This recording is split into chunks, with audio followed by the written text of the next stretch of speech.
So let me let you in on a little secret here. That's weird. I'm not giving you any secrets. This is what happens when I don't script anything. Okay, start it.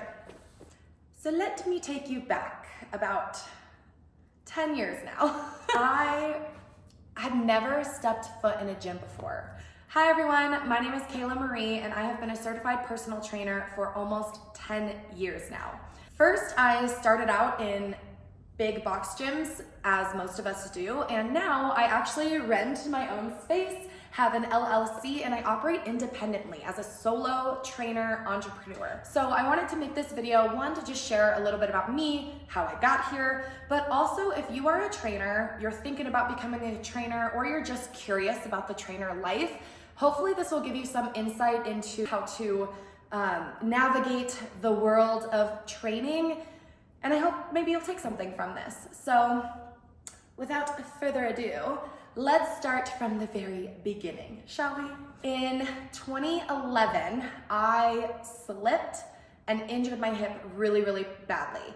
I could barely walk for months without pain, and it really set me to where I wasn't doing anything for 2 whole years. In high school and growing up, I didn't really do any competitive sports. I wasn't on a team or anything like that. I did not grow up in that world. However, I was always active. So growing up with brothers, we wrestled, we played flag football, we, ran around at the park, climbed trees. I also grew up with horses. So I was active, though I was never in like a specific sport or in a gym environment. I had never stepped foot in a gym until 2014. Due to my hip injury, I just began physical therapy. I began a Pilates physical therapy class that was mostly pregnant women, injured Marines, and Navy cats, and where it was just a couple of people that had, hip or back issues. So there was maybe about 6 of us, and it was really, really eye-opening because I had never, again, worked out on purpose. Besides when I had done ROTC in high school, and they make you run and do push-ups and we play football and all of those things. So again, I was active, but I knew nothing about the gym world. So I remember I joined a 24-hour fitness that had just opened up near my house, and I walked in and I'm like, what do I do? Like, I have no idea. I remember looking around and I watched some of the trainers. There were a lot of trainers at this gym. And I noticed some of them were really, really engaged with their clients. Some of them I was like, I'm gonna go work out near them so I can kind of eavesdrop on what they're saying. I was that person. And I actually remember going home and Googling how to become a personal trainer, or like, what is a personal trainer? And I was going to school at the time to be an English teacher. So I hardcore pivoted and I thought, I wanna teach fitness. I wanna teach this. So that's what I did. I became a personal trainer. So I am certified through American Council on Exercise, or ACE, and they give you, similar to NASM or other certifications, they give you 6 months typically to use your testing voucher. So you buy all the materials, you kind of self-pace this study course, and then you go and take your test and pray that you studied hard enough that you passed it. I passed it. This 24-hour fitness that I was attending was hiring trainers. And then I just started working there. Luckily, they had 25 trainers at this place from an array of backgrounds. My first tip to anybody new, or not even new, if you've been a trainer forever, I don't care. Get around people who know more than you do and become a sponge. Now let me tell you something. When you first pass your certification, you will not feel like you know anything. The first few clients that you get, you're gonna be like, why are they paying me? For what? What exercises do we do? What happens if they have a knee issue, right? And there's all these kind of caveats to getting your first clients and taking them through a program that is very different than anything in the textbook will actually teach you. So my biggest learning experience was not the 6 months that I was studying to be a trainer. It was my first 6 months working at a gym. So I trained at this gym for about a year, and then I was transferred to a different location as the assistant fitness manager, which I was completely unprepared for, mentally, emotionally, professionally, all of the things. It was a great experience for about 6 months, but I had to leave. So then I worked at a competitor gym for about a year and a half. It was great. I was working a lot. I learned a lot from just getting in front of clients, finding your groove, all of those things that come with just getting the reps in, getting the hours. I couldn't make ends meet as just a trainer, which is so common. I hear this all the time. Or you will usually have a trainer who has a second job because big box gyms don't pay a lot, and trainers might be really good at fitness stuff and coaching, and they're not that good at selling, or they're not that good at retention, or all those other aspects that have to come together to make you a successful trainer through and through. So when I first moved here to Montana, no gyms were hiring. So I got a job at a restaurant. I was waiting tables, and I did that for 4 whole years. I got a job after a couple of months being here as a trainer at this gym. Worked there for about 3 years, also waiting tables, because as much as you put into your training, sometimes it's just not enough for rent. Okay. This summer, I recently let that go so that I am completely, fully just a full-time personal trainer now, which is awesome.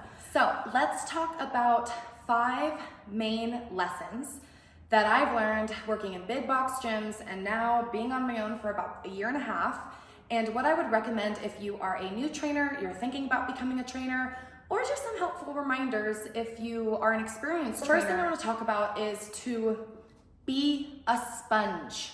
When I first started training, there were 20 other trainers with me, and I followed them around like a little puppy. I asked them so many questions. I read so many articles and books and watched so many videos. Nowadays, you have a lot of people who are becoming health coaches or fitness trainers and selling their programs online without an ounce of experience actually coaching someone in person. If you are in this position where you're becoming a trainer, you want to become a trainer, or you are a trainer and you've never trained somebody in person, please change that. I don't care if you do it for free. Go find some friends, go somewhere and get some experience working with a real human body. Be a sponge, always. Keep learning, always. Keep up with your CECs. Keep up with the new research and the new data and the new things that are coming out, and apply those things to your coaching. The second thing that I would say is to stop selling sessions. So much of our time is spent trading time for money, and you will get burnt out. And your clients won't see results because they're thinking, well, how many sessions does it take for me to see results? I've had someone ask me that before. It's not how many sessions you get, Karen. It's what you're doing outside of your sessions. It's what you're doing long term, right? So I have done this recently too, where I am getting away from just selling 5, 10, 15 sessions, and instead selling a lifestyle program. Instead saying, hey, Miss Susie, it's gonna take you 30 weeks to accomplish your goal. So stop trying to go for the lowest barrier to just get a new client and ask them to meet you halfway. Say, okay, Miss Susie, you're really serious about this, right? I can tell you're really pumped about getting stronger and losing 10 pounds and feeling like yourself again. I wanna help you feel like yourself again. And in my expert opinion, I really wanna spend at least 6 months with you. This, we can go month to month, so don't worry, but I want at least 6 months. Set up that expectation ahead of time. And I think we're really afraid of saying that because no one's gonna commit to me for 6 months. Oh, okay, well, we can just start with just the intro pack, 3 sessions, right? Your clients don't know any better. They're gonna take whatever you say as that's what they need. So you need to get good at your wording, you need to get good at your programming, you need to get good at inspiring people to say, hey, this is your life now. I kind of joke with clients, I say, oh, you wanna know how long this will take? Okay. Well, give me 6 months, and then give me a year, and then give me 10 years, right? Because this isn't a quick fix. And when you set that up ahead of time, when you explain those expectations, and then when you say to that client, are you able to commit to this for me? Are you able to commit to yourself for this amount of time? A lot of times they're much more like willing to actually, again, they're seeing the future with you. You're talking to them like this is gonna change their life. Not, I'm gonna give you a workout a week. Like, stop selling workouts, okay? Sell a life-changing program. Another thing that I would mention is boundaries. And this means boundaries for yourself. This means boundaries on your schedule. This means boundaries with your clients and with your boss. If you are somebody like me, when I first became a trainer, I said, I'll do 5 a.m., I'll do all day long. Well, then what happens is you have 4 clients over the course of 8 hours. That's a long day for only 4 hours of paid work. So my biggest thing is, yes, make yourself available, especially at first. But as soon as you get those few clients booked, book other clients around that client. Do not give yourself hours in between clients unless you absolutely have to, but then start working to condense that schedule. And again, clients are following your expertise. If you say, I have a 7 a.m. available or a 7:30, have them take it, right? Don't, oh, well, I can do 9, even though you don't want to give them a 9 a.m., right? Again, yes, I'm all about being accommodating to somebody's schedule, but you have to keep your sanity.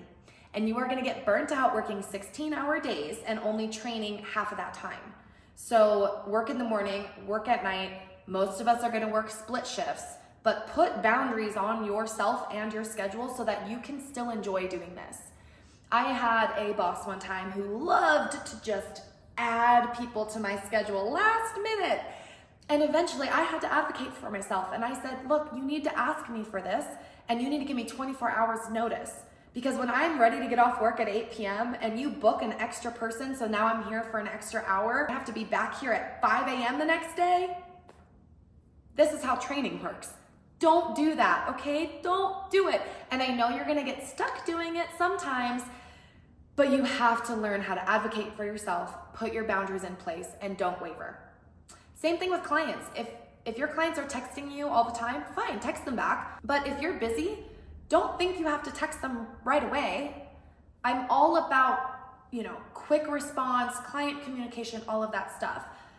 But again, put boundaries in place. If you don't want to answer the phone until Monday, don't. Or you can always say, hey, I got this message, let me respond to you tomorrow. So again, you can do this in a way that is professional and accommodating, but still able to keep your sanity and your time valuable. So the fourth thing that I would say, be honest with what you want to do with your training career. If you are okay working at a gym, being a W-2 employee, that's awesome. That's great. Fine. There's nothing wrong with that. If you love just showing up to work, you have a plethora of members, you have a team here, you have equipment here, great. That's going to be most of us. But if you're somebody who you just feel like there's something missing from that, I think it's great to ask yourself the real question. Am I okay working under somebody, or do I really want to work for myself? And it's really hard to be an independent trainer, but there's a lot of ways to do it nowadays. You just have to learn how to be that entrepreneur, that marketer, that accountant, and take some business classes, read some business books, whatever it takes. Don't think there's anything wrong with being at a gym either. That's perfectly fine. I've known people who work at gyms for 15, 20 years and they are happy as a clam. Awesome. I wasn't that person. I just knew something was missing. I just knew I wanted to work for myself. And with my experience being 8 years in big box gyms, I also had enough experience working with managers that I really butted heads with in terms of like coaching philosophies, or maybe managers who are pushing your boundaries and not listening to what you say you can and cannot do. So you just have to be honest with yourself.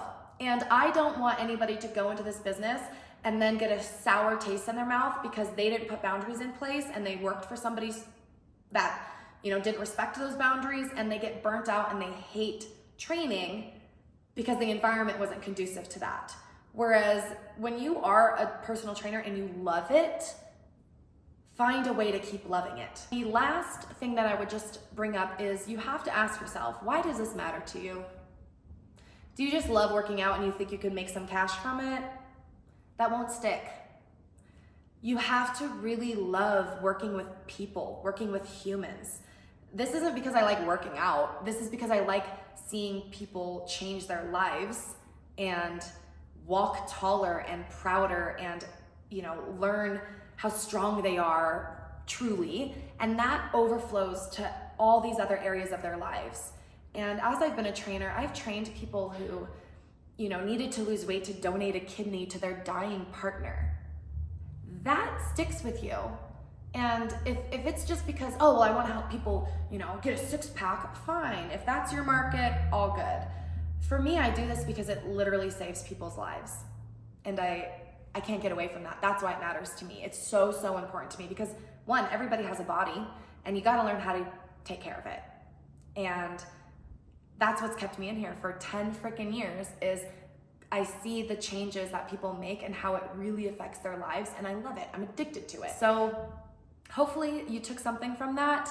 And if you are thinking about becoming a trainer, or you just became a trainer, or you already are a trainer, leave a comment down below. Let me know how long you've been training or any other questions. Maybe you want to dive into one of these topics a little bit more detailed. I kind of wanted to make a video for my fellow trainers rather than just my trainees. So I hope you learned something from this, and